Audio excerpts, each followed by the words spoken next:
Good afternoon. I'm really happy to be here to share this case with you. I am going to present a challenging distal left main disease in acute coronary syndrome patient with multi-vessel disease as well. So this is the clinical history. Is male, 46 years old.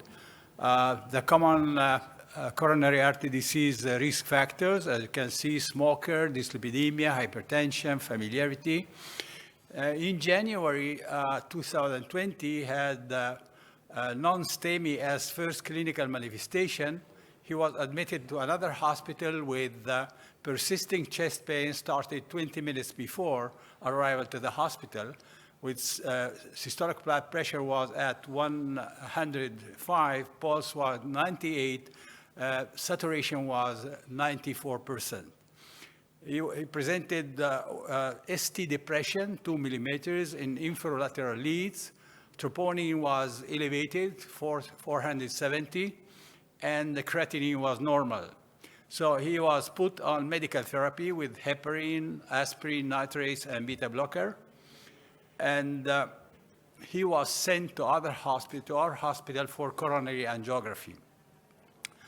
This was the coronary angiography. As you can see, there was a distal left main disease, circumflex disease, total occlusion of LAD, total occlusion of right coronary artery. So it is a very complex situation. Actually, in recurrent scenarios in acute coronary syndrome associated with cardiogenic shock, as you can see here, are multiple. So, but mostly associated with diffuse coronary disease, that means three-vessel disease. And if you look on causes of cardiogenic shock, you can see that ACS is the major cause of cardiogenic shock in these patients. And we have some score in order to calculate the risk of the patient, like YAP shock 2 trial score. And you can see that with high scores, mortality will be very elevated. But I think it is not the case of what I am presenting to you. So coming back to our case, you can see that we have distal left main disease.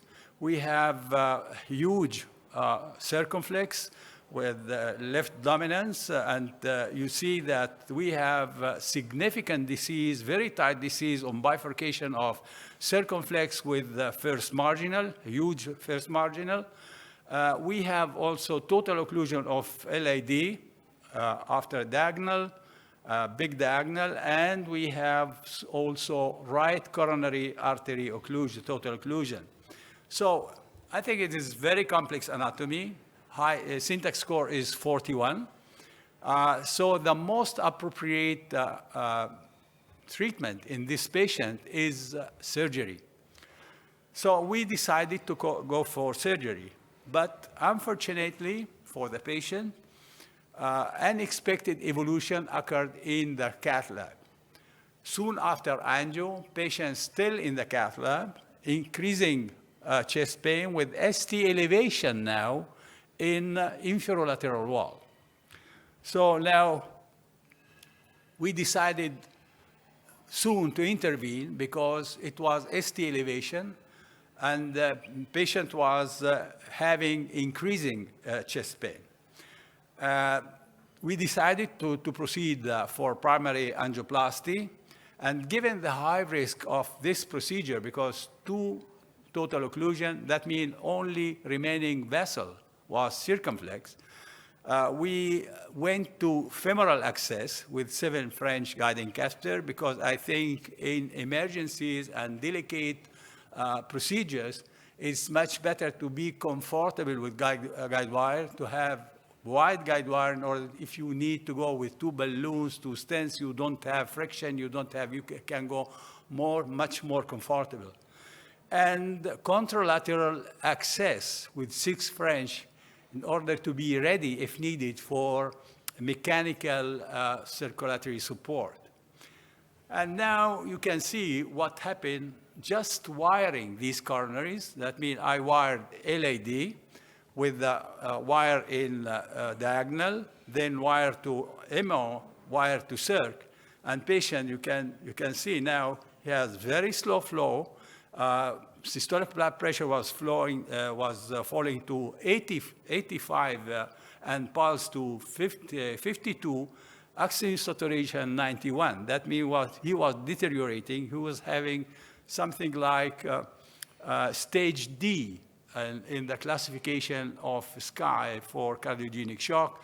That means hypoperfusion with deterioration, but still not refractory shock. So if you look here, of course, in this situation, the mortality is very high. That means it's a very high risk procedure.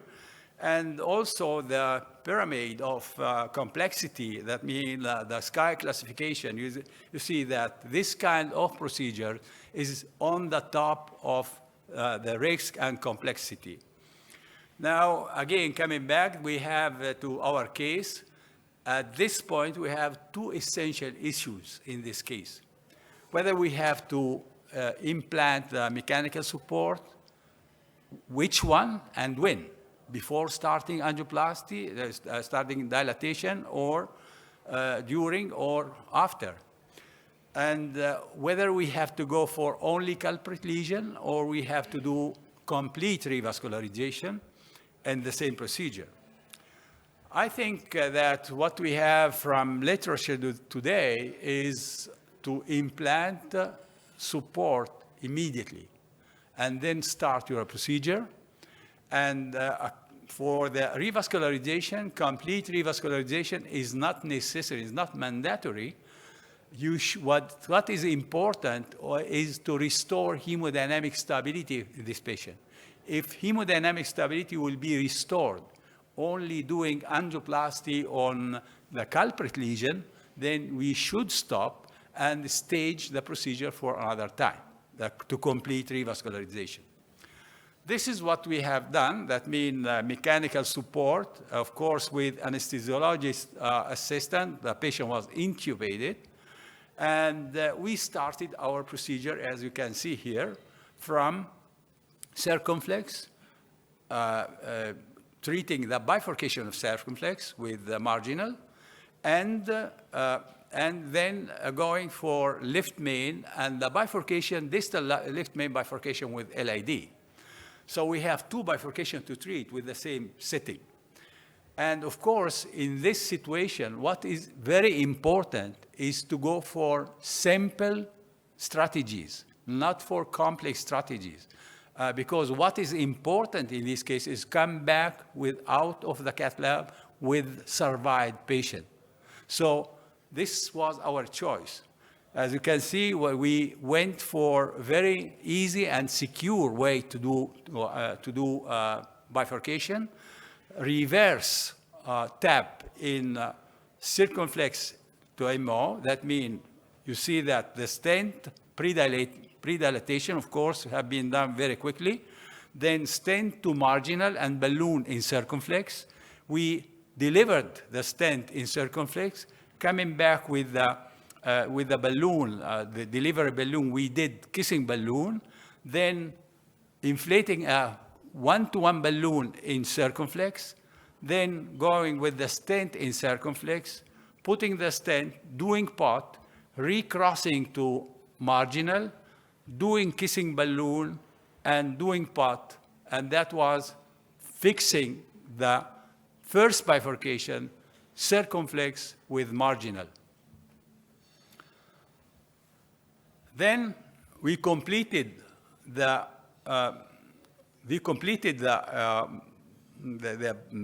procedure for distal lift main using a long stent in the circumflex to complete also distal lift main bifurcation as provisional stenting, with the same stent going from lift main to circumflex and covering the marginal.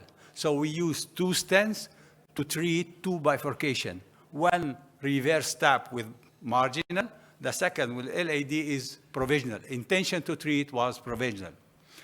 After POT in left main, now we have another complication. LAD, proximal LAD completely, totally occluded, and we do not see anymore the diagonal, anything from LAD. So patient at this point was doing a bit better than before. We had the time to cross the stent with a wire, and the presence of jailed wire helped us to cross correctly in the lumen of LAD. Then at this point, we recrossed the stent to LAD with the field wire, Fielder FC, opening the stent strut with 2.5 balloon. And because of the non-stability, there was some dissection on the LAD. In order not to occlude totally on the follow-up, the LAD decided to stent the proximal part of LAD in order to keep it open for completing the procedure later. So we stent proximal LAD prior to the diagonal with the T-stab stenting technique, that means protruding a bit in left main, then doing kissing balloon and final POT. This, you can see here the final result, which was quite good. Now patient is feeling better. We have a good angiographic outcome. And remember, what is important to remember that onyx stent, which was put in from circ to LAD, to left main, was overexpanded with POT with 5.0 per 8 millimeter balloon. That means was very much overexpanded the stent. This is the final result, at this point. And soon after this procedure, hemodynamic stabilization was obtained, regression of ST elevation, systolic pressure, spontaneous systolic pressure was 110 now. Intra-aortic balloon was kept at 2.1 for 12 hours after the procedure. Intubation removed on the following day, that being 18 hours later. And patient out of intensive care unit on the second day after the post-intubation with complete recovery. Ejection fraction on echo was 0.52, and he had an event-free hospitalization, discharged after 7 days. And we planned a second stage angioplasty for LAD after 3 to 4 weeks. Now, about the staging. When you decide to complete revascularization, as I said before, if you do not have the stabilization, hemodynamic stabilization of the patient, you should proceed and do it immediately in order to restore hemodynamic stability. But in other cases, that means when hemodynamic stability is restored, then I think it's much better to stage the procedure, whether it is during the same hospitalization or after some time. I'll show you what is coming from the literature. These are data from literature coming on complete versus only culprit vessel lesion. That means complete revascularization, whether it is done at the same index procedure or after 7 days as in this study. That means stage in hospital during the index hospitalization. And you can see clearly that staging is doing much better than completing in the same procedure the revascularization. This is again another study showing the same and even more, that complete revascularization in the same procedure is associated with more death as compared to only culprit, as well as to stage complete procedure in the same. So this is very important point. And this is sub-study coming from complete trial, comparing stage in hospital or after discharge. And you can see that there is no difference between these two modalities. That means within 7 days from index procedure or after discharge. But if you look, the difference is seen after 45 days. That means if you decide to do second procedure after discharge, then you should do it within 45 days. Otherwise, the difference will be much more. And also, many other meta-analyses showing the same. That means stage is better than non-staged. And the staging should be within around 30 days from the procedure. And that is what we did in this patient. But patient was coming back some day before, because at exactly 1 month from the procedure, he had recurrent angina back. And we did angio, and you can see here that he had now very tight restenosis, osteal restenosis of LAD, of left main. And we did IVUS in order to see what happened. And we were surprised to see that osteal left main was not covered by stent. Soon, immediately down to this restenosis, you can see the stent very well expanded and very large area as well. So what happened in this patient? There are two hypotheses.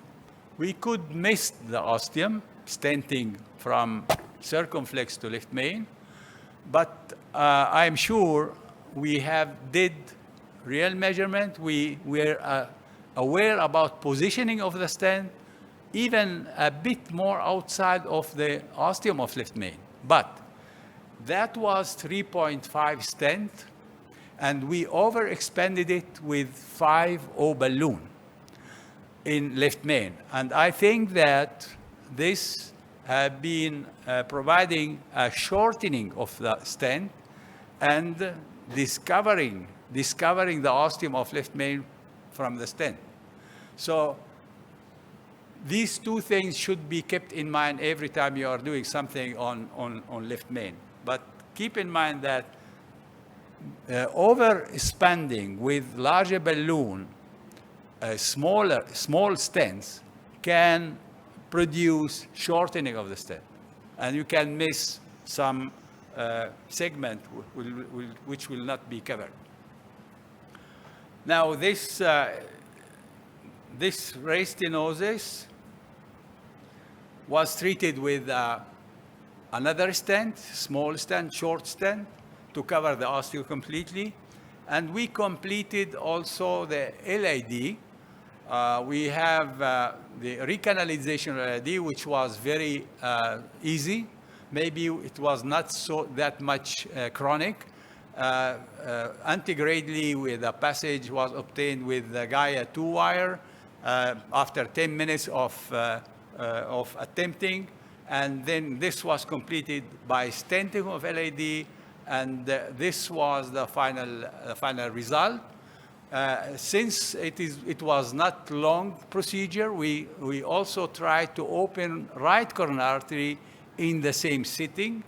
And also, since we did not took IVUS at the first procedure because it was emergency and patient was intubated, then we took IVUS now also to see how was the treatment of distal left main bifurcation. And you can see here, this is the retrieving from LAD to left main, and you can see everything in place now. The stent is covering the whole segment treated, also with very well opposed both in left main and in LAD. Areas are very good.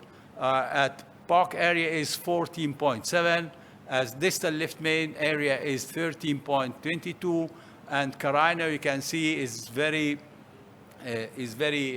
clear, the opening with no bulky things on the carina or in front of the ostium of both LAD or circumflex.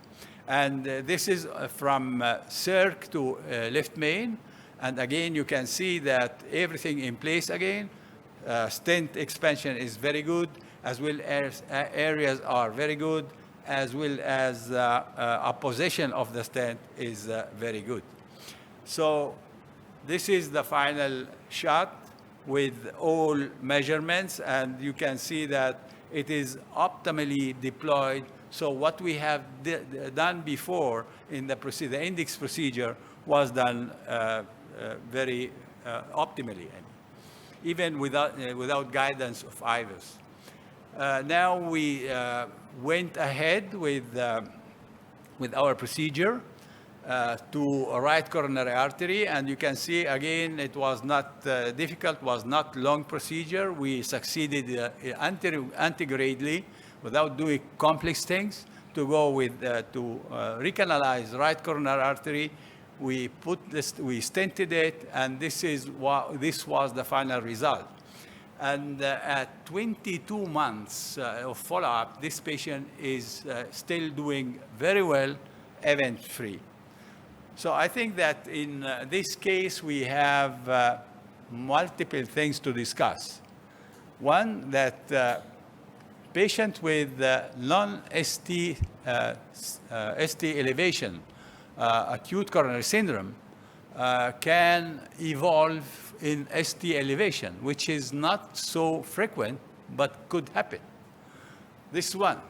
Second one, that in this kind of procedures, which is at very high risk, because if you remember, these are 3 vessel disease, 2 total occlusions, that mean only single vessel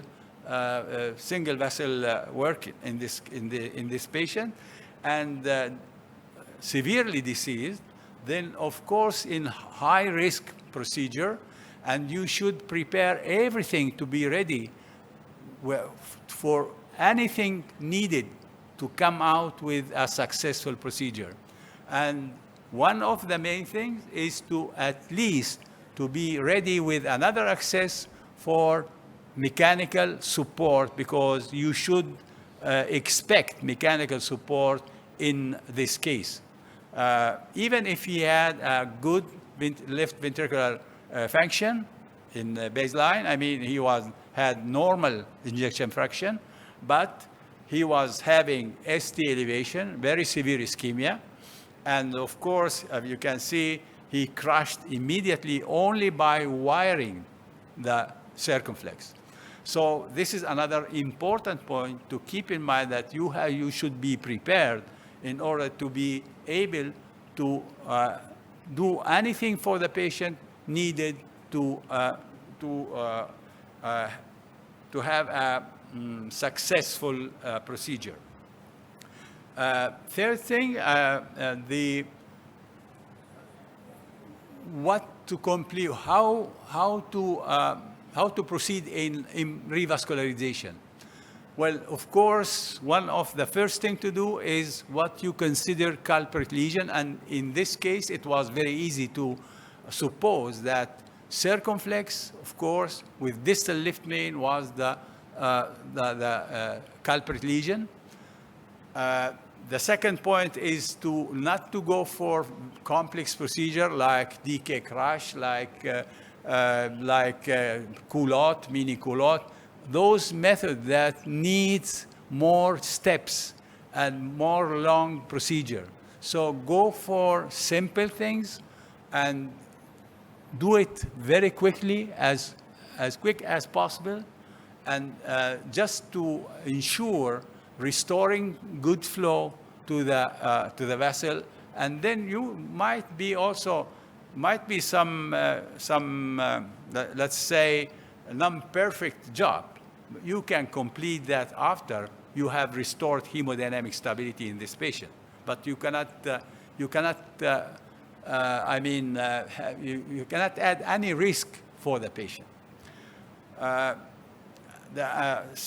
Third point, what I have shown you, that you might have some problem undiscovered by you. That means like non-covering the ostium of left main, and patient can be coming back for again for angina, but in the meantime you have saved his life.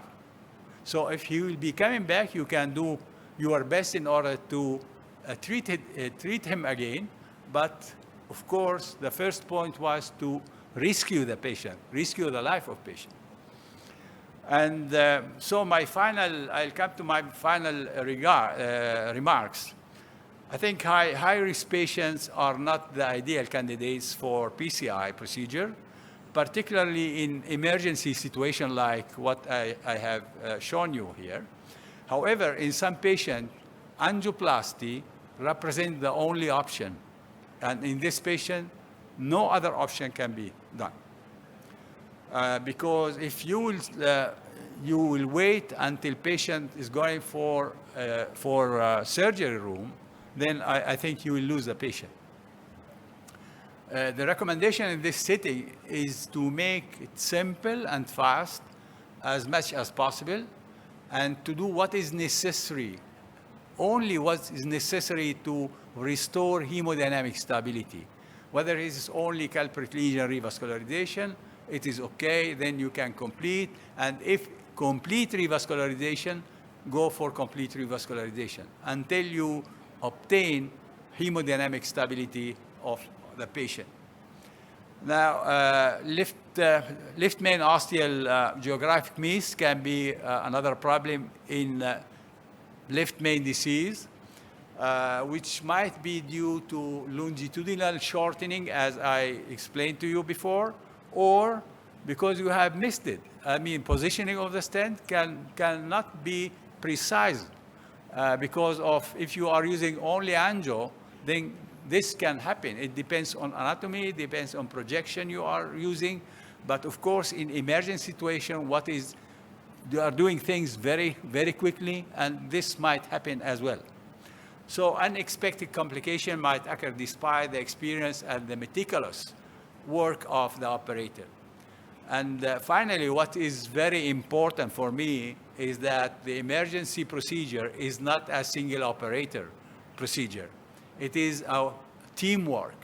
And the success depends on how the ability of the cath lab personnel to manage emergencies. So each one should have a role, should know what to do and when to do, and do it in a synchronized work frame. And I think this is the key in success in complex procedure. I thank you very much for your attention.